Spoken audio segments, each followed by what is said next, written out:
Hey, welcome back everybody. Jeff Frick here, coming to you from the Computer History Museum in Mountain View, California for the Humanoids Summit 2025. We were here a year ago for the inaugural event. They had a summer event in London earlier this year, and it sounds like they're going to have a summer event in Japan next summer. So the momentum is crazy around here. I thought it was crazy last year, but there's a whole bunch of new companies here today, many of which are only a couple years old. So the pace of change is really clipping along. So it's great to have somebody with a little bit of a historical perspective to give us some relative framework for what's really happening today. So we're excited to have our next guest. He's Jeff Burnstein, the president of the Association for Advancing Automation. Jeff, great to see you. Thanks for having me.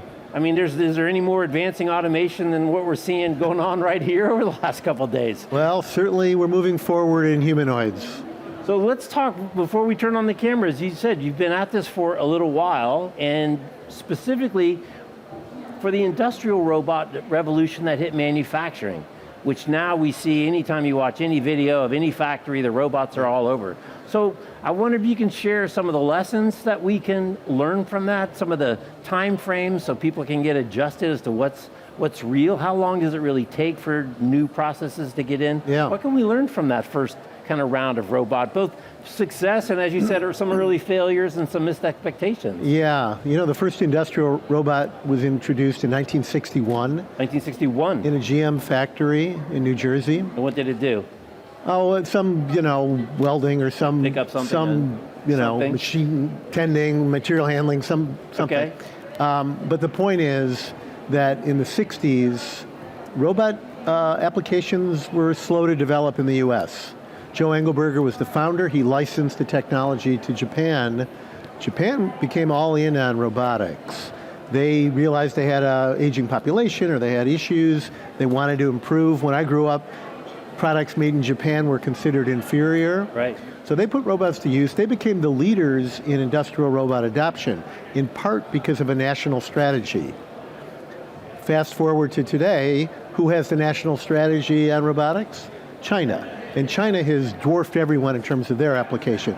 The industrial robot market in the United States has been up and down. We went through a period of tremendous interest in the late 70s and early 80s. It was going to be the next industrial robot revolution. And the next industrial revolution. And it didn't work out that way. And people kind of wrote off robotics in the 80s and early 90s. But slowly it developed and then really started to accelerate after the Great Recession. Coming out of that, between 2010 and 2019, greatest period of adoption of robotics in US history. So before that takeoff, did people just punt on putting them in? I mean, clearly they wouldn't be taking automation out if they put it in, or they just were suspicious and not ready to make the investment or didn't see the ROI. What were some of those things during those dark periods? A lot of things had to happen. First of all, the automotive industry was about 80%, 75% of the users of robotics in the early days. We had to reach more and more companies. To do that, had to be easier to use, had to be more affordable, and it took time. But eventually, the industry got there, and it had to develop easy solutions, out-of-the-box solutions. Not everything had to be custom anymore. Right. So I think we've made great progress in the industrial robot industry. Along came collaborative robots, along came autonomous mobile robots, and those have gotten a foothold. Now the next frontier appears to be potentially humanoids. Right. Yeah. So from a business model perspective, there's some talk here about robots as a service, and they're complicated machines and they're new machines, and there's probably not a lot of technical people with the expertise to fix them at the customers. I mean, we just had someone on whose customers are laundromats, right? There's probably not a robot service person at their laundromat. So when you think of kind of robot as a service, eventually moving to people buying them and then having, I imagine in a factory, the ecosystem to support the things once they're deployed, when they break or need tuning or whatever. How do you see that ecosystem developing, and how important is that to the adoption of the whole thing? Well, I think before you even get to that, safety is the key. Humanoids at this moment aren't really safe enough to work around people, whether it's in a factory, a warehouse, and certainly a home. We need standards to protect people. We need to make sure that if we're going to bring a robot into our home, it's not using the data it collects and sharing that data out. I don't want people knowing everything I do in my home. I don't think you do either. Right. So there's a lot of issues beyond who's going to service them. But certainly that's a big deal in a home. I mean, what am I going to do if it breaks? Right. In a factory, they might have the skills necessary to repair something.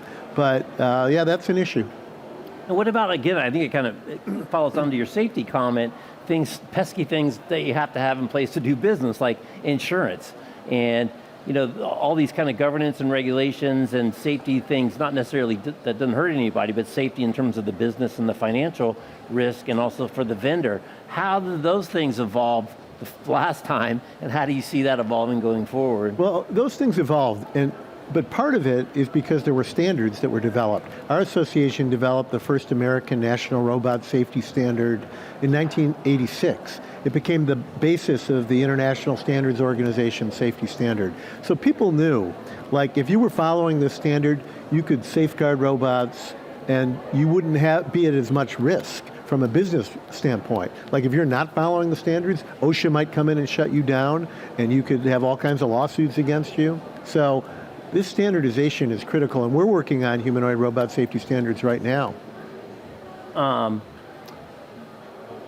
And then the standards basically drive it. When you look at some of these foundational models and all these big models that people are building as components that people can buy to plug into their robot, will the standards, you think, go into the component pieces as well as the finished robot for all those different foundational models? It's hard to know on AI. So I'm talking more about the hardware, but the AI part of it, depending on how that's applied, I think we need standards on AI itself. Right. And then like these world models and stuff. So I have the model of the gravity on the way a cup works. There's a lot of issues with that. I know I've seen recent lawsuits from where did you get the data? Right. How did you make that model?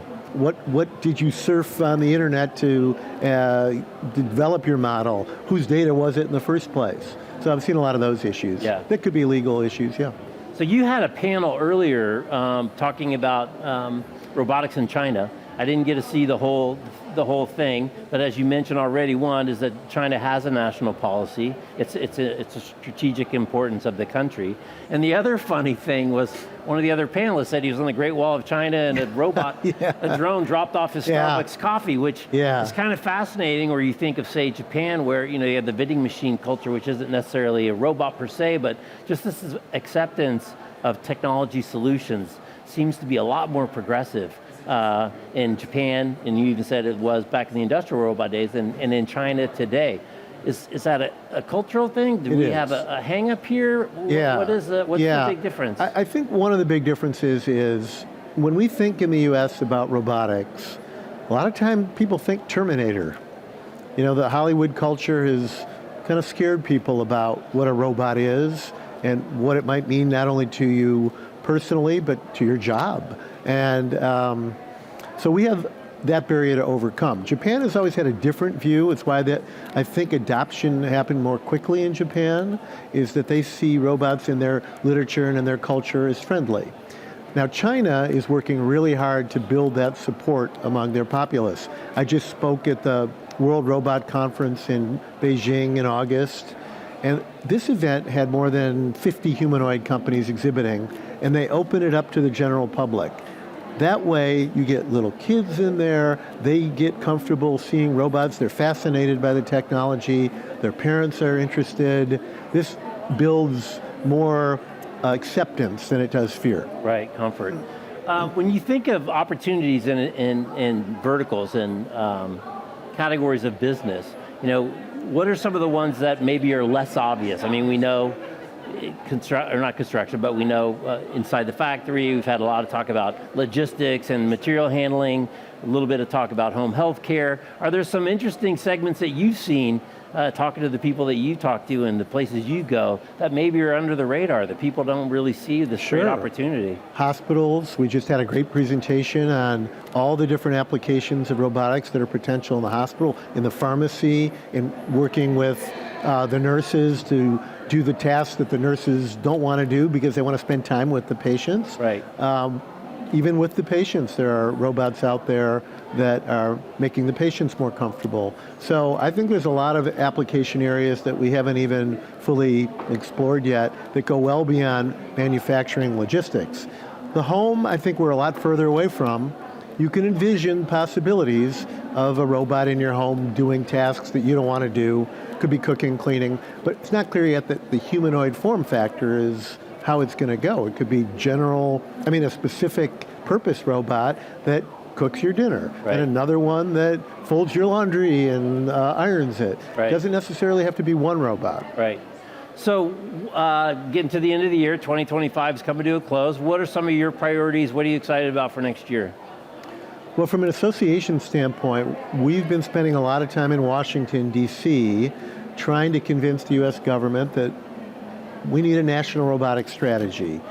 We looked at the success of Japan, as I mentioned earlier. We looked at the success of China. We look at the fact that there's probably 8 or 10 countries right now that have a robotics strategy. The U.S. doesn't. If this is the industry of the future, automation and robotics, we should have plans, and we should work toward becoming the world leader in all phases of this.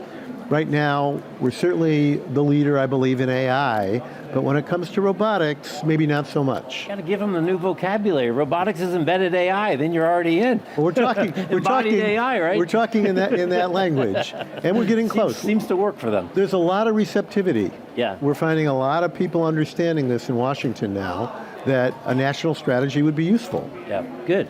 Well, I'm sure the adventure and the crazy turns and twists are still yet to come as you keep going through this automated adventure. Yes. But certainly exciting times ahead. Most exciting time in my 4-decade career. Awesome. Yeah. Well, Jeff, thanks for taking a few minutes, and we look forward to hearing back from you as you get a tour all over the world and see the best of out there. Excellent. All right. Thank you so much. He's Jeff, I'm Jeff. We're at the Computer History Museum. It's Humanoids Summit 2025. Thanks for watching. We'll catch you next time.